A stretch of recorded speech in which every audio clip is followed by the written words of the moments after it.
एक छोटे से गांव में सलीम नाम का एक आदमी रहता था।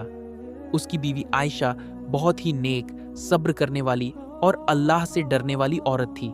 शादी के बाद दोनों की जिंदगी अच्छी चल रही थी, लेकिन कुछ साल बाद जब आयशा ने पहली बार बच्ची को जन्म दिया तो सलीम के चेहरे की खुशी धीरे धीरे फीकी पड़ गई।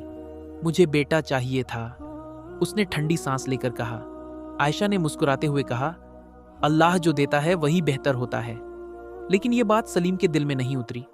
दूसरी बेटी और बदलता हुआ रवैया, कुछ साल बाद आयशा फिर से मां बनी। इस बार भी बेटी हुई। अब सलीम का गुस्सा बढ़ गया। तुम मेरे किसी काम की नहीं, तुम मुझे बेटा भी नहीं दे सकती। आयशा की आंखों में आंसू आ गए, लेकिन उसने फिर भी सब्र किया। वो रोज नमाज पढ़ती, दुआ करती, या अल्लाह मेरे शौहर के दिल को बदल दे। जुल्म की हद। घर से निकाल दिया। तीसरी बार भी जब बेटी पैदा हुई तो सलीम का गुस्सा आसमान छू गया। एक दिन उसने आयशा और तीनों मासूम बेटियों को घर से निकाल दिया। अब तुम इस घर में कभी वापस मत आना। बारिश हो रही थी। आयशा अपनी तीनों बेटियों को सीने से लगाए सड़क किनारे खड़ी थी। छोटी बेटी रोते हुए बोली, अम्मी हमें भूख लगी है। आयशा का दिल टूट गया, लेकिन उसने आसमान की तरफ देखा और कहा, या अल्लाह तू ही सहारा है।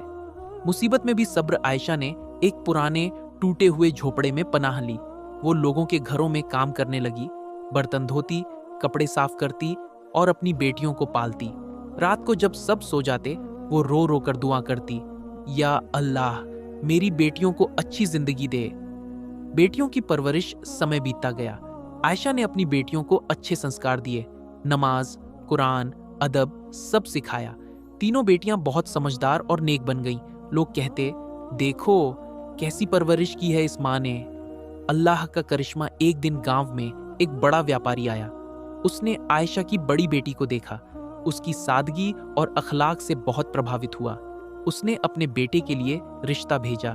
धीरे धीरे तीनों बेटियों की शादी अच्छे घरों में हो गई। अब आयशा अकेली थी, लेकिन उसके चेहरे पर सुकून था। सलीम का अंजाम। उधर सलीम, जिसे बेटा चाहिए था, उसने दूसरी शादी की, लेकिन उसे न सुकून मिला न औलाद। उसका कारोबार भी खत्म हो गया। वो अकेला और परेशान हो गया। एक दिन उसे अपनी गलती का एहसास हुआ। मैंने अपनी नेक बीवी और मासूम बेटियों के साथ बहुत बड़ा जुल्म किया। पछतावा और माफी। सलीम आयशा के पास गया, आंसुओं के साथ बोला, मुझे माफ कर दो, मैं बहुत बड़ा गुनहगार हूं।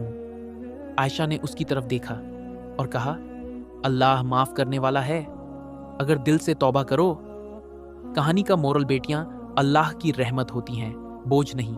जो बेटियों की कदर करता है अल्लाह उसे जन्नत देता है। जुल्म करने वाला कभी खुश नहीं रह सकता। सब्र करने वालों के साथ अल्लाह होता है।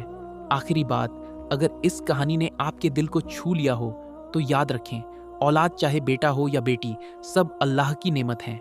अगर इस कहानी ने आपके दिल को छू लिया हो और आपकी आंखों में भी आंसू आ गए हों तो इस वीडियो को एक लाइक जरूर करें, और ऐसी ही दिल को छू लेने वाली कहानियों के लिए हमारे चैनल को सब्सक्राइब जरूर करें, क्योंकि आपकी एक सब्सक्राइब हमें और अच्छी कहानियां लाने की हिम्मत देती है।